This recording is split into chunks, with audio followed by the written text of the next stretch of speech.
Ito yung resulta nung huling biyahe natin mga paps. Naglilik yung front fork ng motor nating si Blue. Kaya naman sa araw na to, isi-share ko sa inyo yung ginawa ko para mawala yung leak at dagdag idea na din sa mga nagbabalak mag big bike concept. Katulad na lang ng mga gagamiting pyesa para sa pag-maintain ng ating motor. Kaya tara, samahan niyo ako. Let's go mga paps.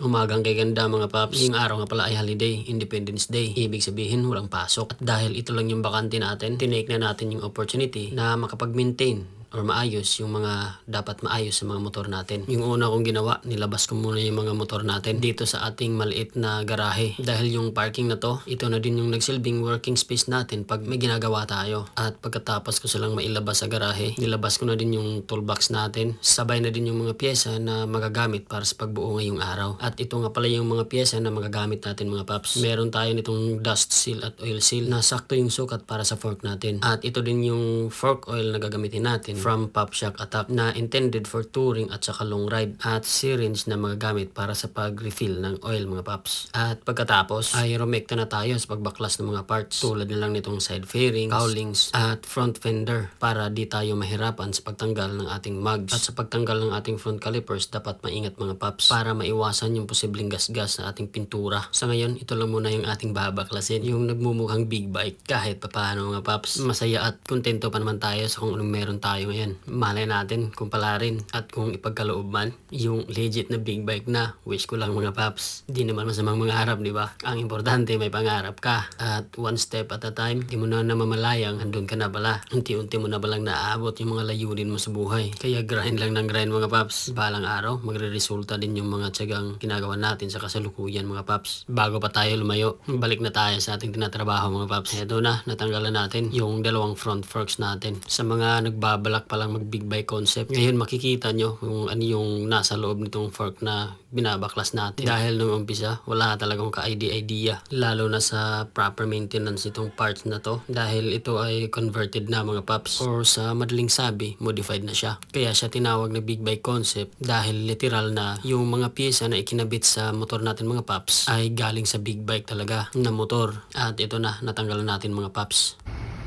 Ito, wala pa tong problema. Pero papalitan lang din natin to. Kasi meron naman tayo mga maraming spare nito. Yung problema natin mga paps is itong kanyang oil seal. Ito yung nag-leak. So ito yung papalitan natin sa ilalim para hindi na lalabas yung oil. At papalitan natin siya ng fork oil. Yan.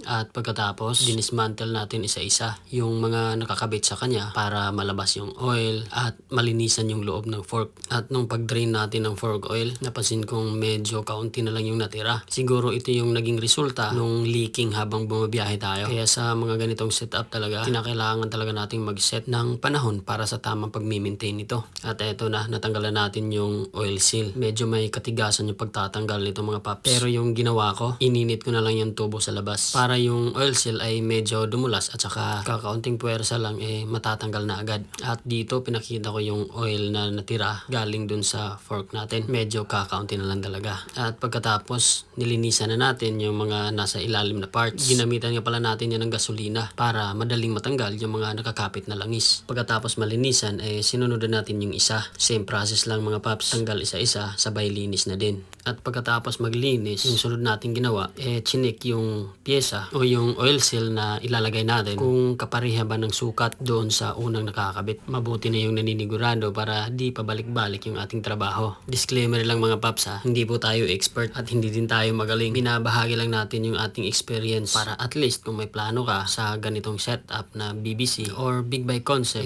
kahit may kunting idea, magkaroon ka naman. At ito mga paps, binalik na natin yung mga parts na kailangang ibalik. Kung ano yung pagkakatanggal or pagkakabaklas, dapat yun din yung pagkakabalik. Yan yung basic na dapat nating tandaan. At nung matapos na, set na. Dito sa part na to mga paps, medyo maingat tayo sa pagbabalik nitong outer tube. Dahil kunting mali lang ay maaaring may matatanggal na part ng oil seal. Lalong-lalo na yung spring na nakakabit doon. Kaya kailangan talagang dahan-dahan at saka maingat. Dahil sa isa sa nakakairita kapag may ginagawa ka, yung pabalik-balik dahil sa error na gagawa natin. Isa sa kailangan mong baonin dito ay ang pasensya. At matapos na nating maibalik, kailangan na nating salinan ng fork oil. At sa sa pagsali ng fork oil, dapat sakto lang yun din yung ilalagay natin. At dahil hindi na siya katulad ng stock ng big bike na fork, di na natin ma-adjust yung compression at saka rebound. Kaya dito nakasalalay yung magiging performance ng ating shock. Nakadepende sa volume ng oil na ilalagay natin. At pagkatapos maglagay ng oil mga paps, ganun lang. Kung ano yung pagkakatanggal, yun din yung pagkakabalik. Kaya heto na, patapos na tayo mga paps. Napalitan na natin yung mga dapat palitan, tulad ng oil seal at saka dust seal. At natapos na din nating salinan ng langis or fork oil. Tinest muna natin bago natin ibalik sa motor. At ito na yung naging resulta mga paps.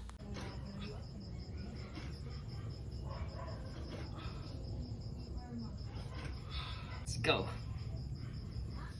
Wala nang leak. Okay na din yung play ng kanyang shocks. Kaya all goods na mga paps. Para sa atin, palag na naman sa bagong biyahe. Isang araw na naman yung natapos. Kahit holiday or ting pahinga. Basta't para sa mga motor natin, mapapakilos ka talaga. Makita mo lang na maging okay sila ulit. Ayos na. Kaya hanggang dito lang muna mga paps. Hanggang sa susunod na update na naman. Kita-kits sa daan. Ride safe and stay safe. Yun yung pinaka-importante. Oshi!